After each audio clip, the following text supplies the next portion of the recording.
నమస్తే, welcome to Haripriya's media. Andhra రాజకీయాల్లో పిఠాపురం నియోజకవర్గం సర్వత్రా ఆసక్తికరంగా మారింది. ఈ నియోజకవర్గం ఉత్కంఠభరితంగా మారడానికి కారణం ఏంటి? పవన్ కళ్యాణ్ ఇక్కడి నుంచి పోటీ చేయడమా?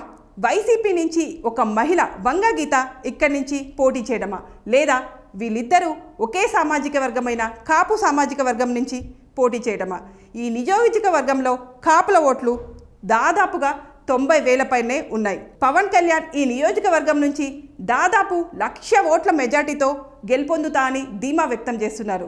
నా గెలుపు కోసం ఆలోచించకుండా నేను రాష్ట్రం కోసం పనిచేస్తుంటే నన్ను గెలిపించే నియోజకవర్గం ఉండాలి, నేను ఆలోచించకూడదు అని అనుకుంటా ఉంటే అది నాకు పిఠాపురం నుంచి ప్రతి ఒక్కరు వచ్చి నీకు పిఠాపురం నుంచి నీ గెలుపుకి నువ్వు ఆలోచించగలదు, మేము చూసుకుంటాం. నేను అసెంబ్లీలోకి పంపించే బాధ్యత మాది, అసెంబ్లీలోకి పంపించే బాధ్యత మాది. నువ్వు మటుకు రాష్ట్రం అంతా చూడని ఎవరు నాకు నోటితో చెప్పలా, ఆ భావన నా గుండెకి తాకింది. ప్రజాస్వామ్యంలోకి నేను ఒక ఎమ్మెల్యే అయితే రాష్ట్రానికి మేలు తప్ప అది ఎవరికి హాని కాదు.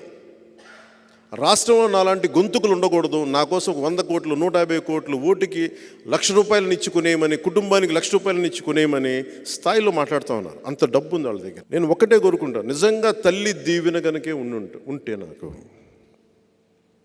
మీ అందరి ఆశీస్సులు ఉంటే మనిషికి 1,00,000 పంపించినా 1,00,000 పంచినా అది పనిచేయదు. జనసేన గెలుస్తుంది, పవన్ కళ్యాణ్ గెలుస్తుంది.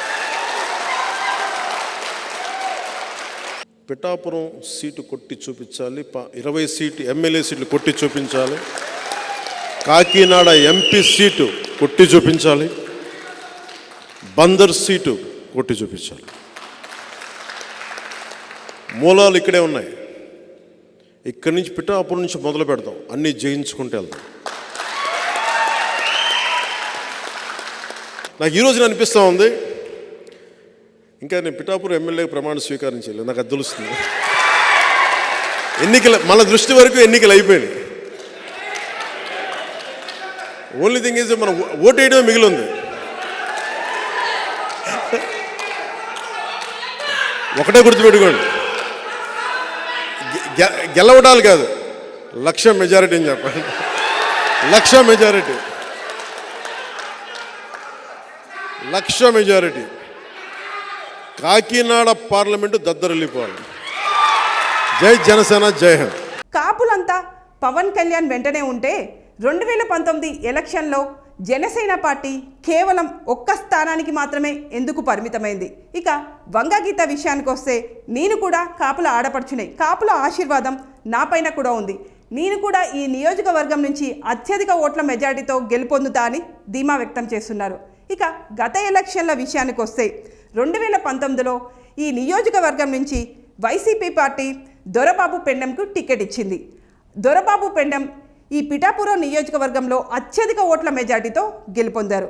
2వ స్థానంలో టీడీపీ పార్టీ ఉంది. ఇక 3వ స్థానంలో మొట్టమొదటిసారి పోటీ చేసినప్పటికీ జనసేన పార్టీ ఈ నియోజకవర్గం నుంచి 28,000 ఓట్ల మెజార్టీతో 3వ స్థానంలో ఉంది. ఇక 2014, 2019 ఎలక్షన్స్లో గెలుపొంది వైసీపీ పార్టీకి ఒక గుర్తింపు తీసుకొచ్చినటువంటి ఒక అభ్యర్థి అయిన దొరబాబు పెండెంకి ఈసారి టికెట్ ఇవ్వకపోవడానికి కారణం ఏంటి? గెలుపు గుర్రానికి టికెట్ ఇవ్వకుండా వంగగీతకు టికెట్ ఇవ్వడంలో వైసీపీ పార్టీ ఆంతర్యం ఏమిటి? ఒకవేళ పవన్ కళ్యాణ్ ఈ నియోజకవర్గం నుంచి గెలుపొందితే ఒక మహిళ చేతిలో గెలుపొందాడు అని చెప్పడానిక? ఒకవేళ ఓడిపోయిందనుకో, ఒక మహిళ చేతిలో ఒక మహిళతోటి పోరాడలేక ఓడిపోయిండు అని చెప్పడానికి వైసీపీ పార్టీ వంగగీతకి టికెట్ ఇచ్చిందని అనుకోవచ్చా?